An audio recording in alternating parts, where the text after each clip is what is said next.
Today, I want to explain why I don't go to church. Shalom, everyone. I'm Ron Cantor from Tel Aviv, from Tiferet Yeshua congregation. Hang around till the end so I can send you a free book. Okay, before you get too crazy here, let me explain. The Greek word for church is kyriakon, and it's not found anywhere in the New Testament referring to the body of believers. The Greek word that is used is ekklesia. You've probably heard of that. Well, ekklesia means called out ones, and it was a common word in Greek culture, and we can even see its meaning in Acts 19, where it's used not referring to the body of believers. In verses 32, 39, and 41, the word is used referring to a city council that was actually quite hostile to believers. So, in a secular sense, it means those who are called out for a meeting, a gathering. In the biblical sense, it means those Jews and Gentiles called out from the world to the Messiah. Ekklesia is the equivalent of the Hebrew word kahal. In fact, they appear to even have the same root, kahal, ekklesia. And this is where we get the Hebrew word kehilah, or community.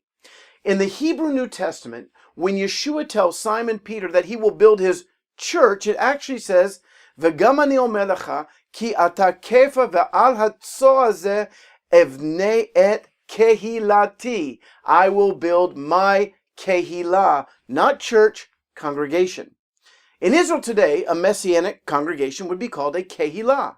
Psalm 22, verse 22, it says, I will declare your name to my people. In the assembly, or kahal, I will praise you. When the writer of Hebrew quotes this verse, he doesn't use the Greek word kyriakon, or church. He uses ekklesia, or congregation. Kyriakon means belonging to the Lord. And to be clear, the Lord here is not necessarily Yeshua. We only find it in the New Testament twice and never referring to an assembly. The word predates the New Covenant, and it could refer to belonging to a pagan or Greek god, or the temple of a pagan or Greek god. Unlike ekklesia, kyriakon often referred to a holy place or a temple, specifically the building, not the inhabitants. I'm sure you've all heard people say that the church is not the building, it's the people. Well, actually, kyriakon refers specifically to the building and not the people. The word wasn't used specifically for houses of worship in the New Testament until our friend Emperor Constantine in the 4th century. He had large buildings erected, such as St. Paul's Basilica and St. Peter's Cathedral in Rome. That was 300 years plus after the Ecclesia was birthed. One of the first English translations of the Bible is the Tyndale Bible in 1526, and they never used the word church. They always translated ecclesia correctly as congregation. Now, one reason was probably because they were familiar with Hebrew and Greek. Many earlier English translations were not from the original Hebrew and Greek, but from the Latin translation called the Vulgate, such as Wycliffe's Bible, where he actually does use the word church. Most other translations from that era also use congregation, not church. Not so, however, with our buddy King James. His version of the Bible, or the one that he authorized, demanded that the translators follow 15 different rules, one of which was that ecclesia must never be translated as congregation, but only as church. As to why he was so hung up on this, I don't know.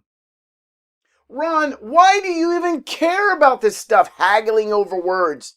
Listen, I see your point, and to be honest, I abhor religious spirits that get caught up in meaningless battles over words and minor doctrines. But for me, my passion is equipping people to present the gospel in its original Jewish context. Inviting Jews to church is like asking them to leave their Jewish heritage. When this word was chosen over kehilah, or congregation, it further separated the body of believers from her Jewish roots.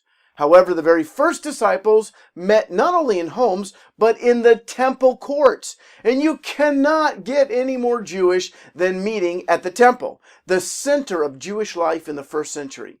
My goal is not to condemn people for using the word church, but simply to educate. The Greek word for church is simply not used in the New Testament, referring to believers.